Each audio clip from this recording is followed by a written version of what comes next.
안녕하세요, 여러분. 저는 산 좋고 물 좋은 시골의 과수원에서 농장 일을 하고 있는 한 구독자입니다. 농장 일을 하다 보면 가끔 무료할 때가 있는데, 그럴 때마다 사연 드라마가 지루함을 달래주고는 합니다. 그렇게 고마운 사연 드라마 채널에 제 사연을 쓰게 되다니 감회가 새롭네요. 지금 제가 하고 있는 농장 일은 생각조차 해본 적이 없는 일이었습니다. 시골의 한적한 전원 생활도 제 계획에는 없었죠. 그랬던 제가 이 시골 과수원까지 흘러들어온 계기를 설명하려면 아주 먼 과거의 이야기부터 시작해야 합니다. 정확하게는 저희 어머니 아버지의 이야기이죠. 이 이야기를 들으시는 분들이 1960년대, 70년대를 기억하실지 모르겠지만 한번 이야기해 보도록 하겠습니다. 독일로 파견된 파독광부와 간호사 이야기는 다들 아실 테니까요. 저희 어머니는 적당히 먹고 살 걱정은 안 해도 되는 집의 장녀로 태어나셨습니다. 조금 아끼고 절약하면 대학 정도는 생각할 수 있는 수준이었다고 하셨죠. 공부를 열심히 해서 선생님이 되겠다는 꿈을 가진 어머니는 열심히 공부를 했고 고등학교 졸업을 목전에 두고 있으셨습니다. 그런데 어머니의 아버지, 저에게는 외할아버지가 되시죠. 외할아버지의 투자 실패로 집안이 폭삭 주저앉게 되었습니다. 집을 이사하고 외할머니가 장신구를 내다 파시는 동안에도 어머니는 대학에 갈 수 있을 거란 희망을 잃지 않으셨다고 합니다. 어떤 일이 생겨도 너는 공부시켜줄게 라는 외할머니, 외할아버지의 말을 철석같이 믿고 있었기 때문이었죠. 그런데 집안 형편이 나빠지자 조부모님은 내가 언제 그런 약속을 했냐며 어머니에게 고등학교 자퇴를 요구하셨다고 합니다. 이때를 회상하던 어머니는 저에게 이렇게 말씀하셨어요. 처음 고등학교를 자퇴하라는 얘기를 들었을 땐 하늘이 무너지는 것 같았어. 그런데 내 천성이 긍정적인 건지 고등학교만 졸업하면 뭐라도 될 것 같더라. 그래서 삭바느질 할 걸 받아다가 어머니 몰래 바느질 일을 했어. 어머니가 굳은 살 하나 없는 손으로 삭바느질을 시작한 건 오롯이 고등학교 학비를 대기 위해서였습니다. 바느질을 하다가 들키면 우리 어머니 아버지한테 크게 혼이 났지. 한 푼 두 푼이 귀한 이 상황에 너 하나 잘 되자고 몰래 돈을 버느냐고. 우리 어머니 아버지한테 바느질 일을 하는 것 들키면 그날 번 돈은 다 뺏기는 거였어. 하지만 어머니는 포기하지 않으셨습니다. 어머니 아버지 몰래 바느질을 하려고 가족들이 다 잠에 들면 밖에 나가서 몰래 바느질을 했어. 달빛이 밝은 날에는 그나마 나았는데 달빛이 어두운 날이면 손의 감각에 의지해서 바느질을 해야 했지. 그때 바늘에 찔린 상처가 아직도 손에 가득해. 겨울이 되면 또 얼마나 추운지. 겨울엔 손이 얼어서 바느질 속도도 안 나고 내 속도 터지고 그랬다. 여든이 된 나이에도 소녀 같은 미소를 지으시는 저희 어머니는 불우했던 과거를 이야기하실 때도 전혀 우울해 보이지 않으셨습니다. 추운 겨울 바람이 숭숭 들어오는 곳에서 달빛 하나에 의지한 채 천천히 시를 깨었던 어머니는 결국 그토록 원하던 고등학교를 무사히 졸업하셨어요. 고등학교 졸업장을 받아서 나오는데 얼마나 신이 나던지.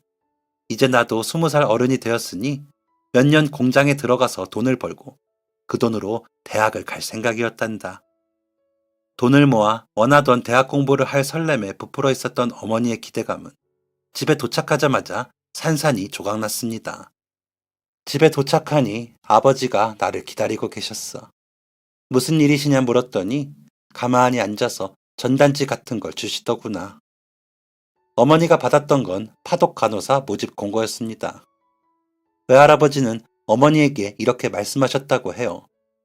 집안 사정 어려운 거 뻔히 알면서 기어이 고등학교 졸업하겠다고 하는 거 두고 봐준 것만으로도 감사해라. 너도 장녀고 우리 집안 사람이니 함께 힘을 모아야 하지 않겠니? 외할아버지의 말은 대학 갈 생각은 꿈에서도 꾸지 말고 잠자코 돈이나 벌어와라 라는 뜻이었습니다. 하지만 어머니의 마음을 진정 무너지게 한 건 바로 뒤에 따라오는 외할아버지의 말씀이었다고 해요. 독일에 가서 간호사로 일하면 대우도 좋다고 한다. 그리고 독일에서 받는 월급은 너가 한국에서 절대 못 만져볼 돈이야. 독일에서 받은 월급을 여기로 보내면 너 동생들 공부는 책임지고 시켜주마. 특히 둘째는 사내 아이가 아니니 너는 몰라도 걔는 대학까지 마쳐야지. 너는 딸이고 장년이 부모와 동생들을 위해 희생하는 게 당연하다는 외할아버지의 말씀이었습니다. 여태껏 소녀 같던 미소를 지으시던 어머니도 이 말씀을 하실 때는 표정이 어두워지셨어요. 그 말을 듣는데 누군가 큰 돌덩이를 가슴에 올려놓는 것 같더구나. 숨이 턱 막히고 눈앞이 노래졌어.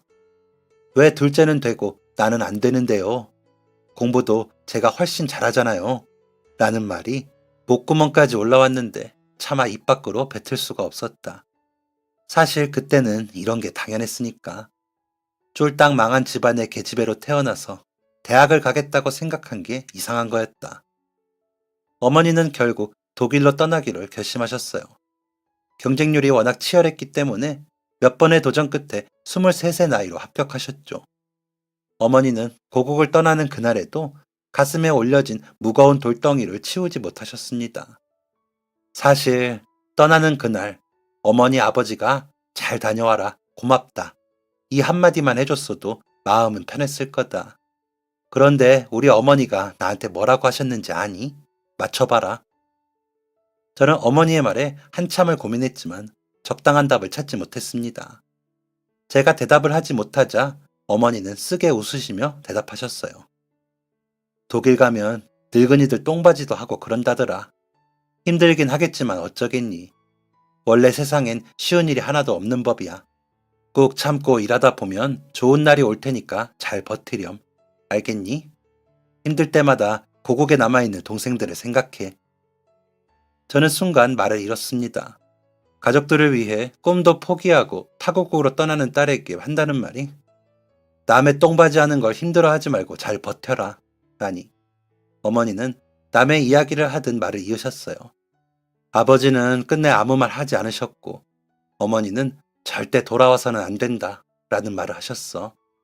가슴이 얹힌 듯 답답해서 독일에 도착한 뒤 며칠 동안에도 밥을 먹지 못했다. 그런데 그것도 얼마 못 갔어. 일이 정말 미치도록 힘들었거든. 어머니의 말은 전부 사실이었단다. 보통 간호사들의 일이라고 하면 간단한 검진과 환자 관찰, 주사 등이지만 당시 어머니를 비롯한 파독 간호사들은 독일어가 거의 안 되는 상황이었기 때문에 정식 간호사 업무가 아닌 잡무 위주의 일을 맡아서 했다고 합니다. 잡무 위주의 일이라 하면 간단한 심부름 정도라고 생각할 수 있겠지만 그 정도의 잡무가 아니었습니다. 어머니를 비롯한 파독 간호사들은 환자 목욕부터 시체 운반까지 병원 안에서 이루어지는 모든 일들을 도맡아야 했었다고 해요. 게다가 환자들의 대소변을 받아주고 그들의 목욕을 책임지는 건 한국에서 하는 것보다 2배, 3배는 더 힘들었다고 합니다. 환자로 온 독일인들의 체구가 한국 출신의 자그마한 간호사들에 비해 너무나 컸기 때문이었죠. 어머니는 자의로 움직이지 못하는 환자의 몸을 이리저리 뒤척이며 간호를 하다 보면 어느새 온몸이 땀으로 흠뻑 젖곤 했다며 과거를 회상하셨습니다. 당시 파독 간호사들에게 간호일은 어지간한 육체 노동보다 힘들었던 것이었죠.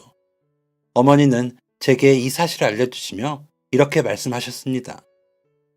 고국에 있는 집에서 오는 편지에는 사람들이 나를 부러워한다는 이야기가 빠지지 않았어. 간호사라는 이름만 들으면 그렇잖니. 고상하게 의사 옆에서 졸졸 따라다니며 의사가 말하는 거 받아 적고 시간 되면 주사 놔주고 그럴 것 같잖아. 그런 편지 내용을 볼 때면 기가 찼다. 매달 나오는 월급을 고국으로 보낼 때도 손이 떨렸어.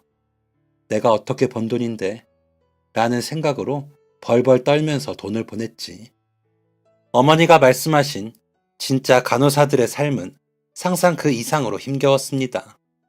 어머니는 이후로도 홀로 시체를 운반했던 이야기, 함께 생활하던 한국 출신 간호사들이 때로 우울증에 걸려 단체로 한국에 돌아오게 될 뻔했던 이야기, 들고 가던 대소변통을 쏟아 헛구역질을 하며 그 모든 것들을 치웠던 이야기 등 차마 눈물 없이는 듣지 못할 이야기들을 해주셨어요. 모든 이야기를 마친 후 저는 어머니에게 가고 싶지 않았던 독일에서 그 고생을 했는데 대체 왜 한국으로 돌아오지 않았던 것이냐? 라고 물었습니다. 제 질문에 어머니는 장난스럽고 능글맞은 표정을 지으며 대답하셨어요. 일하다 보니 간호사로서 사명 같은 게 생겼나 보지 뭐. 저는 장난기 가득한 어머니의 얼굴에 장난 그만 치시고 제대로 대답해 주시라 말했습니다. 그러자 어머니는 이젠 아무렇지도 않다는 듯 덤덤히 대답하셨어요. 내 동생들은 공부를 했으면 해서 그래서 버텼지. 독일로 떠났을 당시 어머니의 나이는 겨우 23살이었습니다. 생일이 지나지 않았으니 만으론 21살이었죠. 그 어린 나이에 떠밀리듯 낯선 나라에 뚝 떨어졌는데 직업의식은 무슨 직업의식이고 사명은 무슨 사명이야. 당장 말도 안 통하는데 내 한 몸 사는 게 우선이었지. 누군가는 환자를 돌본다는 사명으로 일했을 수 있지만 독일에 도착한 지 얼마 안 됐을 때 나는 생존하기 위해 일했었어. 그래, 그때는 그랬어.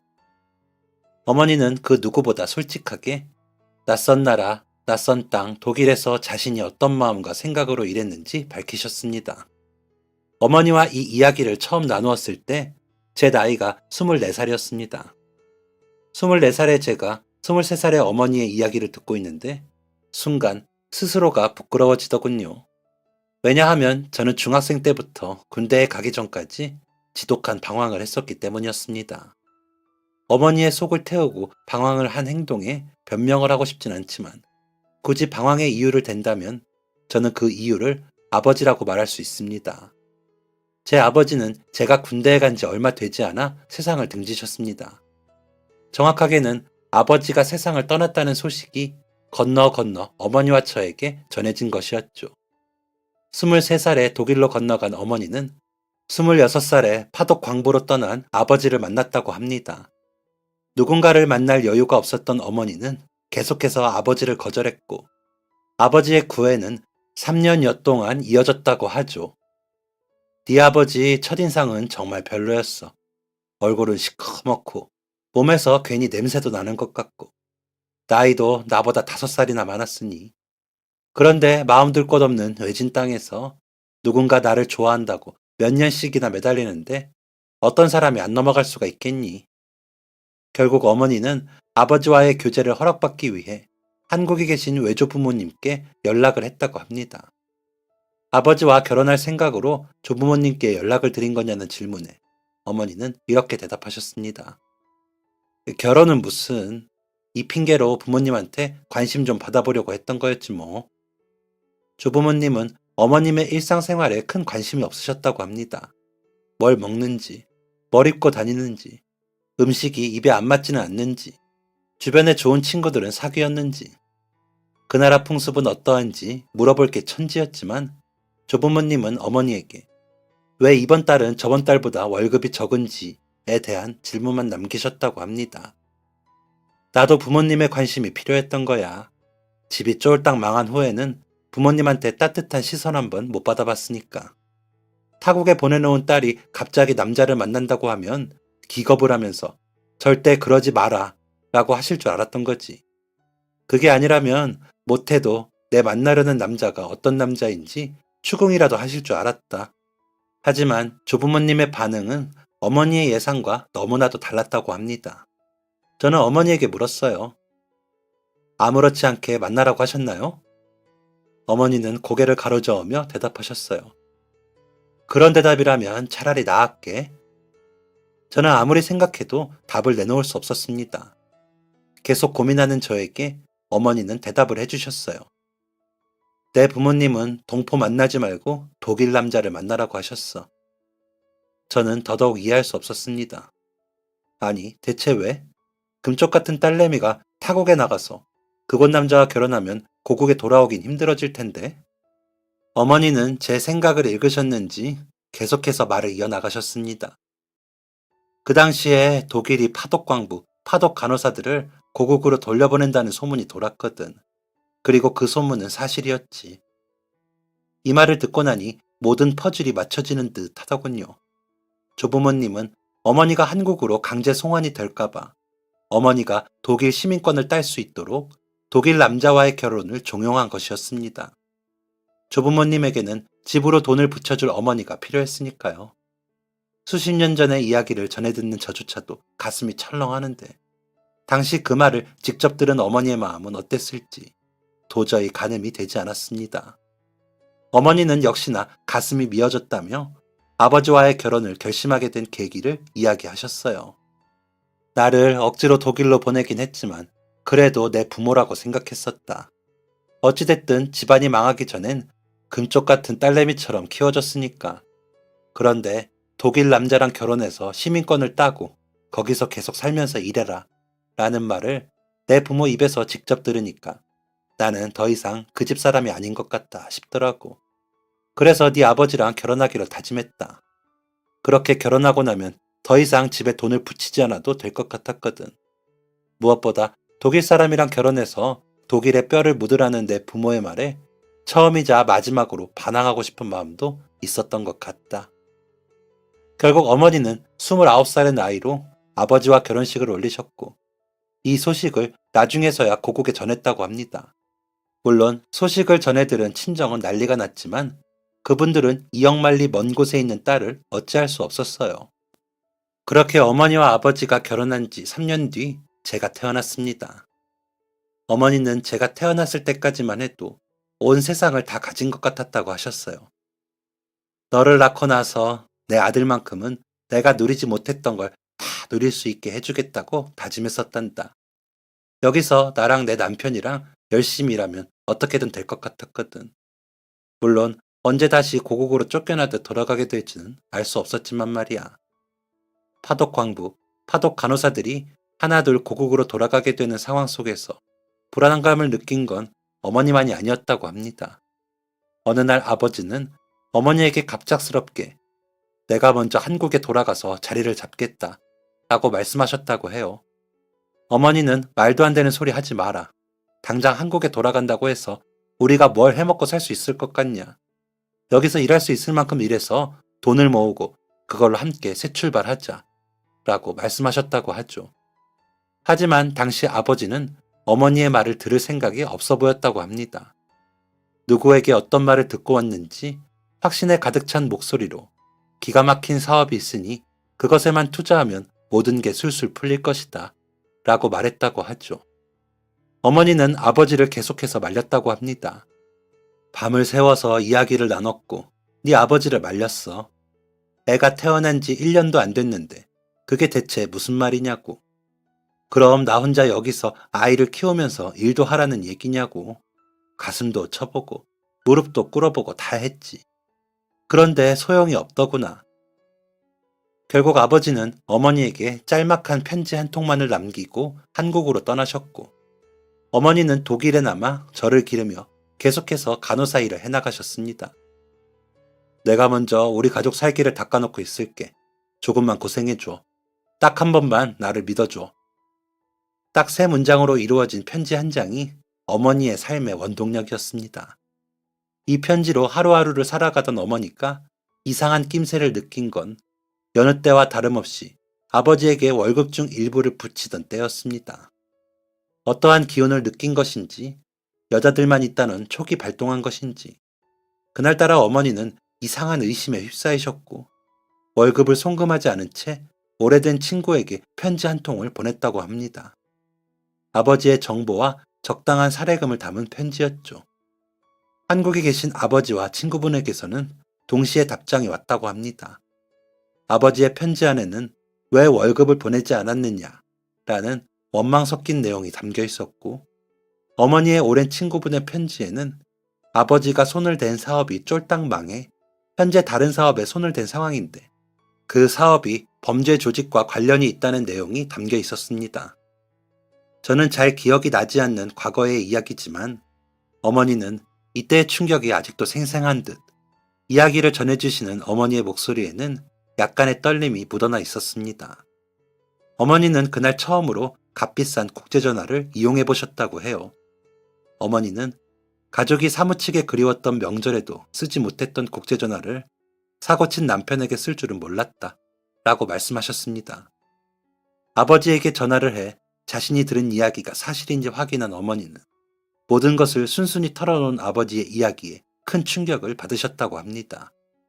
하지만 그렇다고 모든 것을 그만둔 채 한국으로 건너갈 수는 없는 상황이었어요.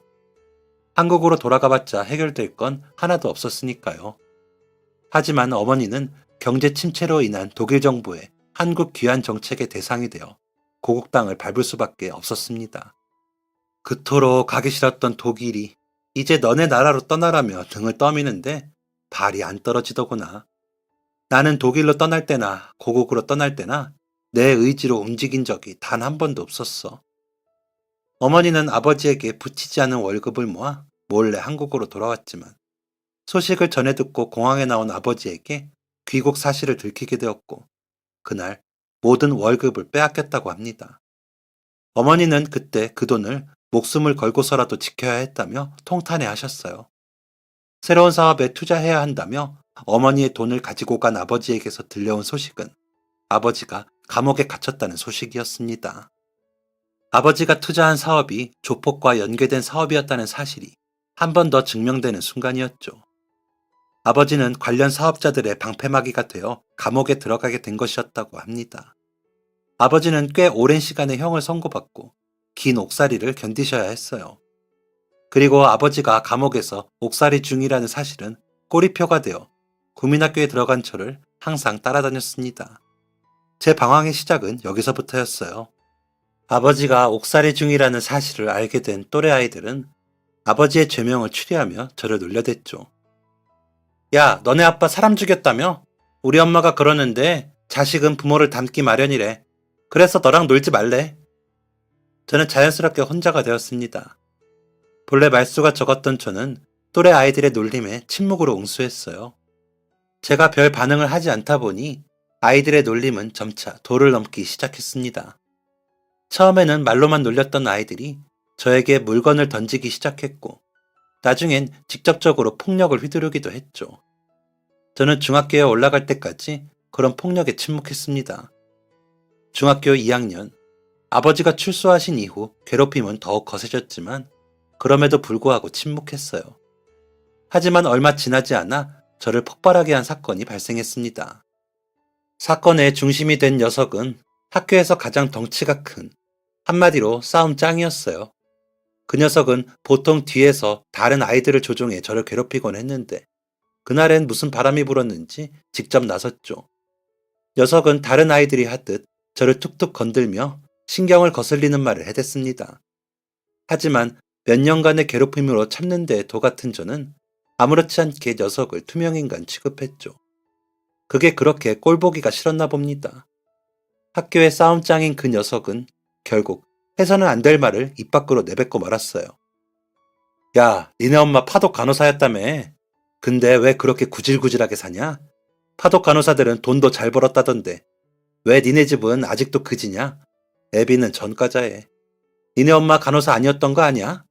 전과자 남편이랑 결혼한 거 보면 뻔하지 뭐. 이상한 데서 만나서 결혼한 거 아니야? 녀석은 제 어머니를 조롱하고 있었습니다. 그리고 녀석의 말과 행동에 주변 아이들은 동조하며 웃음을 터뜨렸죠. 아주 어린 시절의 기억 속 간호사 유니폼을 겉옷 안에 입은 어머니는 항상 피곤에 쪄들어 퇴근하곤 하셨습니다. 어머니가 타국에서 얼마나 고생하셨는지 피부로 느껴 알고 있는 저는 그 말을 듣고 참을 수 없었습니다. 게다가 어머니는 단 한 번도 하늘을 우러러 부끄러운 행동을 한 적이 없으셨던 분이었어요. 아버지로 인해 어려워진 집안 사정 속에서도 정직함을 잃지 않는 분이셨죠. 그런 어머니의 모습을 가장 가까이에서 지켜봤던 저는 어머니를 조롱하는 녀석의 말에 평정심을 잃고 말았습니다. 정신을 차려보니 저는 학교장이었던 그 녀석과 주먹질을 하며 복도를 뒹굴고 있었어요. 악에 받쳐 주먹질을 하던 저는 결국 저보다 한참 덩치가 컸던 그 녀석을 굴복시켰습니다. 선생님께 크게 혼이 난 후 교실로 돌아서는 도중 저는 복도에 모여있는 아이들의 시선이 달라져 있다는 것을 단번에 느꼈습니다. 그날 저는 그동안 참고만 살았던 저의 과거를 후회했어요. 찌질한 왕따에서 학교 짱으로 거듭나는 순간이었죠. 가만히 참고만 있는 것은 내 인생에 아무것도 도움이 되지 않는다. 억울한 일을 당했을 땐 소리치고, 소리쳐서 안 되면 힘이라도 쓰는 게 나 같은 약자가 살아남을 수 있는 유일한 방법이다. 라는 삐뚤어진 생각을 갖게 된 저는 그날 이후 어긋나기 시작했습니다. 적당한 성적으로 중상위권을 유지했던 성적은 바닥을 향해 달려갔고, 저는 몰려다니며 그동안 저를 괴롭히고 무시했던 녀석들을 골려주기 시작했어요. 어머니는 그런 저를 어르고 달래셨지만 저는 어머니의 말에 귀를 기울이지 않았습니다. 폭력만이 유일한 방법이다 라는 잘못된 가치관이 심어진 상태였으니까요. 저의 방황은 오랫동안 지속되었습니다. 어머니와 저 사이의 감정의 골도 점차 깊어져 갔어요. 그렇게 옳지 못한 품행으로 중학교, 고등학교를 거친 뒤 성인이 된 저는 막연한 자신감에 휩싸여 있었습니다. 찌질한 왕따에서 학교장이 된 저의 인생 그래프는 한편의 드라마와도 같았으니까요. 당시에 저는 이 세상이 나를 위주로 돌아간다는 환상에 붙잡혀 있었기 때문에 이와 같은 막연한 자신감을 뿜어낼 수 있었던 것 같습니다. 하지만 세상은 제 생각처럼 호락호락하지 않았어요. 연락 한 통이면 불이 나게 달려 나오던 부하 겸 친구들도 20살이 되자 각자 살 길을 찾아 떠났습니다. 그중 어느 정도 공부를 하던 친구들은 대학에 가서 평범한 대학 신입생의 삶을 누렸죠. 대학에 가지 않은 친구들은 언제 일자리를 알아본 것인지 각자 알아서 일자리를 찾은 상태였습니다. 저도 친구들을 따라 취업을 할 수는 있었지만 철이 없던 저는 친구들처럼 공장에서 일하고 싶지 않았어요. 오만이었죠. 저는 영화나 드라마에서 보던 멋진 형님들처럼 화려한 인생을 살고 싶었습니다. 하지만 여전히 현실의 벽은 높았고 방구석에서 페인처럼 하루하루를 연명하는 날은 점점 늘어났습니다. 어머니는 무기력하게 집안에만 있는 저에게 일자리를 소개해주기도 하시고 자격증 공부를 추천해주기도 하셨지만 그때의 저는 여전히 어머니의 말에 귀를 기울이지 않았어요. 그러던 중 고등학교 1학년 때 돌연 자퇴를 했던 친구 한 명에게서 연락이 왔습니다. 그 친구는 한 번에 큰 돈을 벌 수 있는 기회가 있는데 한번 해보겠냐는 달콤한 제안을 던졌죠. 오랜만에 본 친구는 제가 동경하던 검은 양복을 입고 있었고 멋지게 손질한 헤어스타일에서는 부티가 났습니다. 저는 무언가에 홀린 듯 친구의 제안을 수락했고 친구는 날짜와 시간, 장소가 적힌 쪽지를 두고 자리를 벗어났어요. 면도 좀 하고 깔끔하게 차려입고 나와 라는 말을 남기고 말이죠. 쪽지에 적힌 날짜와 시간에 약속 장소를 향하니 친구 대신 처음 보는 누군가가 있더군요. 제 이름과 친구의 이름을 확인한 그 사람은 저를 데리고 으슥한 곳으로 향했습니다. 그 사람은 제게 가방 하나를 건네주며 버스로 3시간 걸리는 지역으로 가라고 했어요. 가방은 절대 열지 못하도록 장치가 붙어 있었고 도끼로 찍어내려도 끔찍하지 않을 만큼 단단해 보였습니다. 누가 봐도 수상해 보이는 이 가방 안에 무엇이 들어있는지, 3시간이나 걸리는 지역으로 가서 누구를 만나 무엇을 해야 하는지 아무 설명도 듣지 못한 저는 머뭇거리며 물었습니다. 이 안에는 뭐가 있나요?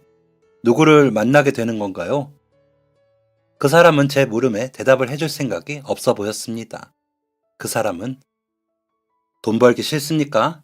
제가 말한 곳으로 가면 또 다른 사람이 나올 겁니다. 그 사람을 따라가세요. 라고 말했고 큰 돈을 벌 수 있다는 기대감에 빠진 저는 무언가 이상하게 흘러가고 있다는 사실을 알아차리지 못했습니다. 저는 그 자리를 떠나기 전 낯선 사람에게 마지막으로 물었습니다. 제 친구는 언제 만날 수 있나요? 낯선 사람은 귀찮다는 듯 대답했어요. 그쪽이 형님을 볼 일은 없을 겁니다. 가세요. 낯설었던 그 남자는 이 말을 남기고 자리를 떠나는 듯 보였습니다. 그런데 그 남자는 몇 걸음 가지 않아 저를 돌아보았고 차가운 경고를 남겼어요. 혹시나 해서 하는 말인데 그거 열어볼 생각 하지 마십시오. 들고 튈 생각은 절대 하지 마시고 마지막 장소에 도착할 때까지 지켜보는 사람이 있다는 것도 기억하세요. 어딘가 등골이 섬찟한 그 경고의 말을 단단히 들은 저는 무거운 발걸음을 옮겼습니다. 3시간이 걸려 지방에 있는 도시로 도착하니 누군가 저를 자연스럽게 이끌고 갔어요. 밖이 보이지 않도록 검게 칠해놓은 차를 타고 2시간 정도 달려 외곽 지역에 내린 후 또 한 번 차를 타고 어디론가 향했습니다. 누군가 나타나서 나를 위협하면 어떻게 하지? 라는 생각과 두려움에 사로잡혀 있던 저는 긴장감에 식은땀을 흘리고 있었죠. 그러던 중 차가 멈춰섰고 줄곧 제 옆을 지키던 사람이 저를 차에서 내리게 했습니다.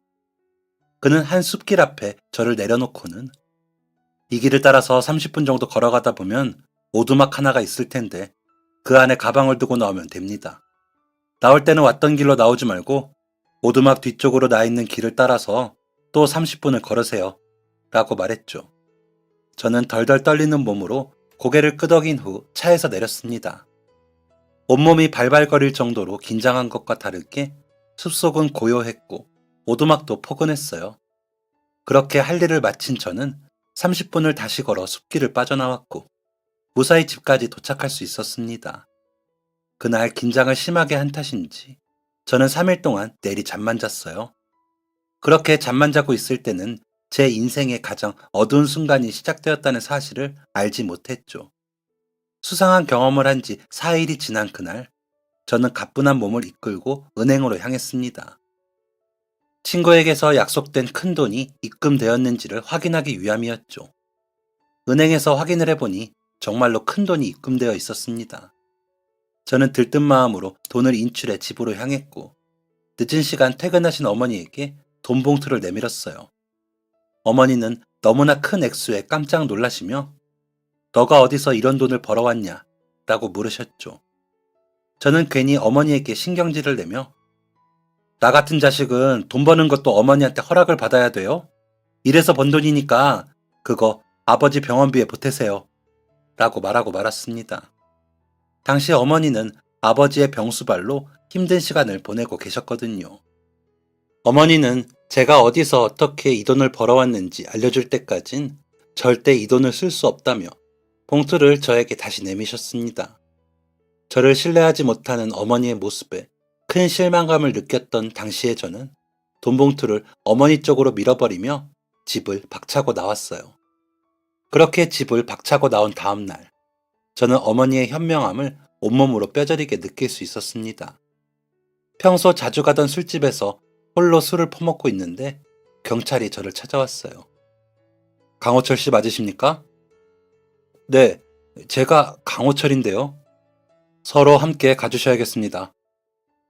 영문도 모른 채 경찰서로 잡혀간 저는 연신 흐르는 식은땀을 닦으며 초조하게 담당 형사를 기다렸습니다. 피곤에 쩌든 모습으로 나타난 담당 형사는 저를 추궁하기 시작했어요. 최근에 큰 돈을 벌었지? 그걸 어떻게... 모든 것을 꿰뚫어보는 듯한 형사의 눈빛에 손발마저 떨리기 시작했고 저는 그 돈을 벌게 된 모든 경위를 설명하게 되었습니다. 정말 그 가방 안에 뭐가 들었는지 몰랐던 게 맞아? 네, 저는 그냥 시키는 대로만 했을 뿐이에요. 뭐가 들어있는지는 절대 궁금해하지 말라 그래서 열어볼 생각조차 못했다고요. 저는 혼신의 힘을 다해 저의 억울함을 표현했지만 불법 약물 거래의 용의자가 된 저는 꽤 오랜 시간 동안 유치장 신세를 지며 조사에 조사를 거듭했습니다. 결국 무고함이 밝혀지기는 했지만 전과자가 되면 어떡하나 라는 걱정으로 매일 밤을 뜬 눈으로 지새우던 저는 몸과 마음이 피폐해진 상태로 용의자 신분을 벗을 수 있었어요. 그렇게 피골이 상접한 상태로 집으로 향하는데 어머니를 제대로 마주할 용기가 나지 않더군요. 저는 대화를 시도하려는 어머니를 피하기 시작했고 결국 군대를 도피처로 삼아 도망치게 되었습니다. 그렇게 군대에 입대한 지 1년째 되던 날 아버지가 돌아가셨다는 소식이 들려왔어요. 솔직히 아버지가 돌아가셨을 때는 결국 가셨나 보다 라는 생각밖에 들지 않았습니다. 하지만 매번 면회를 거절해왔던 어머니를 보는 건 걱정이 되었어요. 하지만 자식된 도리는 해야 했기에 저는 부끄럽고 창피하고 죄송한 마음을 숨긴 채 어머니가 계신 장례식장으로 향했습니다. 아버지의 장례식장은 휑했어요. 찾아오는 사람도 몇 없는 장례식장에서 저는 처음으로 어머니와 진솔한 대화를 나누었습니다. 사연 서두에 이야기했던 어머니의 어린 시절 이야기도 그때 처음 들은 것이었죠. 아버지의 영정 사진 옆에서 어머니와 아버지의 이야기를 쭉 듣던 저는 제 마음속에 응어리져 있던 무언가가 스르륵 하고 풀리는 듯한 느낌을 받았습니다. 어머니가 어떤 인생을 살았고 지금까지 어떻게 나를 길러왔는지를 자세히 듣고 나니 이렇게 살아서는 안 되겠다는 생각이 들더군요. 아버지의 장례를 마친 뒤 군에 복귀한 저는 제 인생에서 가장 깊은 고민의 시간을 가졌습니다. 무엇으로 어떻게 살 것인가에 대한 고민을 시작한 것이었죠. 일전에 쉽게 큰 돈을 벌어보려다 큰 코 다친 적이 있었기 때문에 저는 노력으로 먹고 사는 것을 1순위 목표로 삼았습니다. 그렇게 해서 선택한 것이 버스 기사였어요. 제대를 하자마자 운전면허를 취득한 저는 1년 여간의 운전 경력을 쌓고 시내버스 운전기사로 일하게 되었습니다. 공짜로 얻어지는 것은 없다. 모든 것에는 다 대가가 있는 법이다. 라는 사실을 뼈저리게 느꼈던 저는 버스 기사 일에 최선을 다했습니다. 버스 기사의 역할은 손님을 안전히 목적지까지 모셔다 드리는 것이라는 직업의식을 가지고 일했죠. 그렇게 일을 한 지 벌써 20년이 넘었네요. 모든 직업이 그러하듯 버스 기사 일을 하는 제게도 참 많은 일들이 있었습니다. 좋은 일도 있었던 만큼 나쁜 일도 많이 겪었었기 때문에 이 일을 그만두고 싶었던 적도 있었어요. 하지만 버텨냈습니다. 저희 어머니가 그러셨던 것처럼요. 버티고 버티다 보니 자연스럽게 좋은 사람을 만나 결혼도 하고 아이도 낳고 단란한 가정을 꾸리게 되었습니다. 그렇게 한 가정의 가장으로서 살아가다 보니 문득 아버지가 생각이 나더군요. 자식된 도리를 다 하기 위해 때가 되면 가족들과 함께 아버지의 산소를 찾아가긴 했지만 아버지를 그리워했던 적은 없었던 저였기 때문에 다소 당황스러운 마음으로 어머니께 물었습니다. 어머니, 요즘 아버지가 생각이 나네요. 80이 넘은 나이에도 건강을 잃지 않고 정정하신 어머니는 희미한 미소를 지으며 제 말에 대답해 주셨습니다. 네 아버지가 좋은 아버지, 좋은 남편은 아니었지. 그런데 그 사람이 처한 상황이 조금만 괜찮았어도 네 아버지는 좋은 아버지가 됐을 거야. 한 여자의 남편, 한 아이의 아버지가 된 저는 저를 낳아주신 아버지에게 연민을 느끼고 있었던 것이었습니다. 이 사실을 깨닫게 된 저는 어머니와 함께 아버지의 산소를 향했습니다. 빨간불 신호에서 어머니와 이런저런 이야기를 나누며 초록불을 기다리고 있는데 차체가 쿵 하며 앞으로 쏠렸습니다. 뒤에서 정지하고 있었던 제 차량의 뒷범퍼를 박은 것이었죠. 저는 80이 넘은 어머니를 살피고 있는데 운전석 쪽으로 누군가 다가오는 게 보였어요. 뒷차량 운전자가 다가온 것이었죠.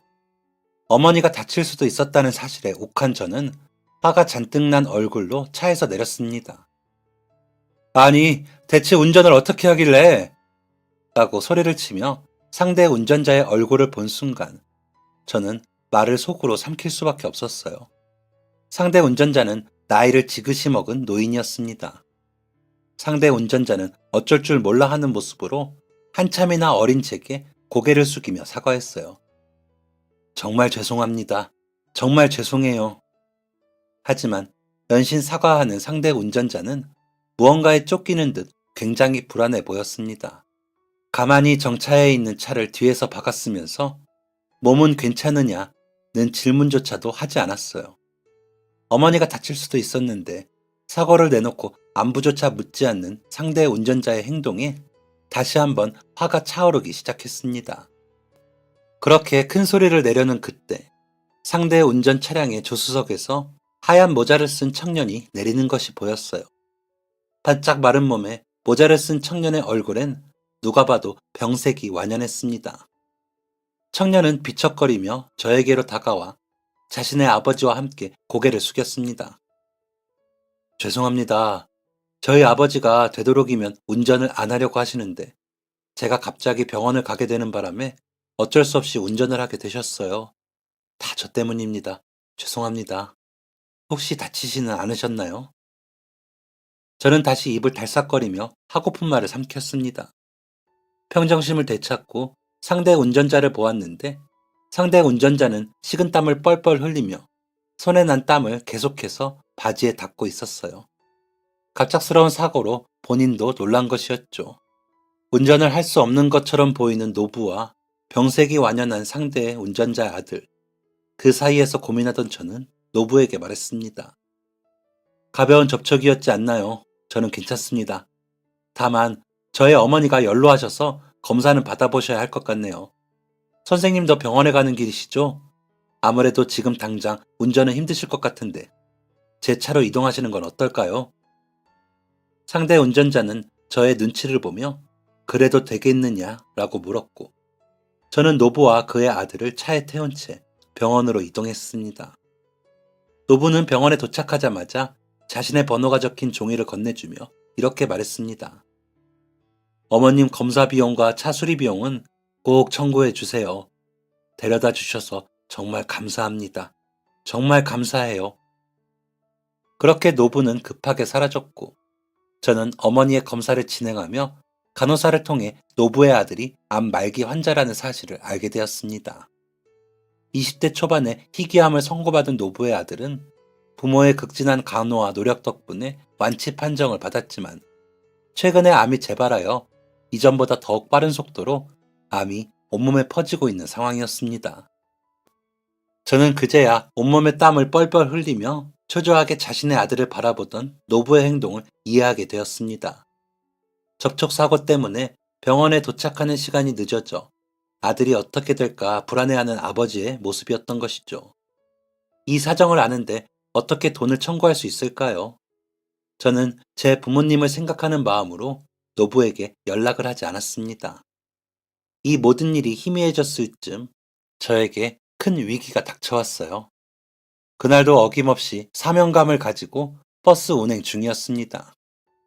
매일같이 오고 다니는 거리를 지나던 어느 순간 눈앞이 번쩍거리며 가슴께에 극심한 통증이 찾아왔습니다. 숨이 쉬어지지 않고 눈앞이 흐릿했죠. 운전대를 잡은 손에는 힘이 풀렸고 갑작스럽게 벌어진 일에 제대로 된 판단이 서지 않았습니다. 어둑해진 시야 뒤편으로는 놀란 승객들의 비명소리가 들려왔어요. 버스가 왜 이래? 라는 승객의 비명을 들은 저는 정신을 잃으려는 그 순간 희미해져가는 의식을 가까스로 붙잡으며 기지를 발휘해 차를 멈춰 세웠고 곧장 정신을 잃고 말았습니다. 제가 눈을 뜬 곳은 병원이었어요.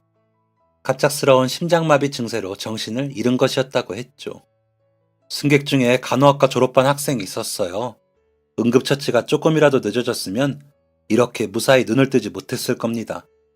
라는 의사의 말을 듣고 나니 안도의 한숨이 흘러나왔습니다. 저는 저보다 더 놀랬을 아내와 아이들을 위로한 뒤 퇴원과 동시에 20년 넘게 몸담았던 회사에 사직서를 제출했습니다. 원인 모를 심장마비가 또다시 찾아와 승객들과 도로의 안전을 위협할 수 있었으니까요. 결국 저는 천직이라고 생각했던 버스기사 일을 그만두고 다른 일을 찾기 시작했습니다. 아내는 심장마비의 원인이 불분명한 만큼 최대한 쉬기를 권했지만 저는 그럴 수 없었어요. 일을 완전히 그만두기에 제 나이는 아직 젊었고 저에겐 어린 자녀와 사랑하는 아내, 연로한 어머니가 계셨으니까요. 하지만 휴식과 구직 활동을 병행하기란 쉽지 않았습니다.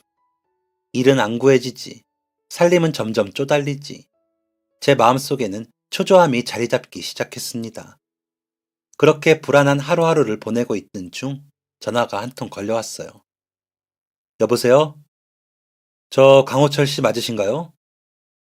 저는 면접을 보러 오라는 전화가 걸려온 줄 알고 힘차게 대답했습니다. 네, 제가 강호철입니다. 하지만 저의 씩씩한 대답에도 전화기 너머의 상대는 조심스러운 말투를 유지했어요. 저를 기억하실지 모르겠지만 접니다. 면접을 보러 오라는 전화가 아니라니 실망감을 감추지 못한 저는 기운 빠진 목소리로 대충 대답했습니다. 그렇게 말씀하시면 제가 누군지 어떻게 하나요? 누구신지 정확하게 말씀해 주세요. 그러자 상대방은 이제야 자세히 자신을 소개했습니다. 1년 전쯤이었나요? 강호철 씨 차를 뒤에서 박은 사람입니다. 강호철 씨가 저와 아들을 병원에 데려다 주셨죠. 저는 그제야 기억 한 구석에 있던 과거를 끄집어낼 수 있었습니다. 전화를 건 사람은 암에 걸린 아들을 보살피던 노부였습니다. 아, 그 선생님이시군요. 그런데 어쩐 일로 저한테 전화를 하셨는지, 아니, 제 번호는 어떻게 하셨나요? 노부는 서둘러 대답했어요. 지역신문을 읽다가 심장마비 상황에서도 승객의 안전을 지킨 버스기사라는 기사를 봤어요. 기사 옆에 실린 버스기사의 사진을 봤는데 그때 그분이더군요. 너무 큰 결례를 범한지라 꼭 보상을 해드리고 싶었는데 이렇게 근황을 알게 되어 기쁜 마음에 연락드렸습니다. 저는 반가운 마음에 허허 웃으며 대답했습니다. 큰 사고도 아니었고 어머니도 다친 곳 없이 괜찮으셨어요. 보상은 괜찮습니다. 그나저나 아드님은 쾌차하셨나요? 들뜬 마음에 물은 질문에 노부는 한참 동안 대답이 없었습니다. 아차 싶었어요. 노부의 아들은 결국 생을 마감한 것이었습니다. 서둘러 말을 돌린 저는 오랫동안 노부와 통화를 이어갔습니다. 강호철 씨의 연락처를 병원에 물었는데 개인정보는 절대 알려줄 수 없다고 하더군요. 이런저런 방법으로 수소문 해보았는데도 강호철 씨를 찾을 수가 없어 마음이 많이 불편했습니다. 노부는 계속해서 저에게 보답할 방법을 찾고 싶다고 이야기했습니다. 눈치채셨겠지만 제 아들은 얼마 가지 못하고 명을 달리했습니다. 그 아이가 눈을 감기 전에 몇 가지 부탁한 게 있었는데 그 중 하나가 강호철 씨를 만나 보답을 해달라는 거였어요. 세상의 따뜻함을 알게 해준 몇 안 되는 은인 중 한 명이라고. 이 말을 듣고 나니 더 이상 노부의 부탁을 거절할 수 없었습니다. 제가 건강 때문에 술은 안 되고 만나서 차라도 한잔 하시죠. 따뜻한 차 한 잔 대접해 주시면 충분한 보답이 될 것 같습니다. 며칠 뒤 저는 아주 오랜만에 노부를 만났습니다. 노부는 전에 보았을 때보다 살짝 마른 듯 했지만 얼굴에는 온화한 미소를 담고 있었어요. 그 온화한 미소 덕분이었을까요? 저와 노부는 이런저런 이야기를 하며 그간 있었던 이야기를 나누었습니다. 대화를 하다 보니 제가 그날 왜 아버지의 산소를 찾아가게 되었는지에 대한 이야기도 하게 되었고 자연스럽게 어머니의 이야기도 하게 되었죠. 속 깊은 이야기를 나누다 보니 현재 저에게 닥친 현실적인 어려움도 털어놓게 되었습니다. 일자리가 구해지지 않아 어려움을 겪고 있다는 제 이야기를 들은 노부는 몇 분간 곰곰이 생각을 하더니 조심스럽게 한 가지 제안을 했습니다.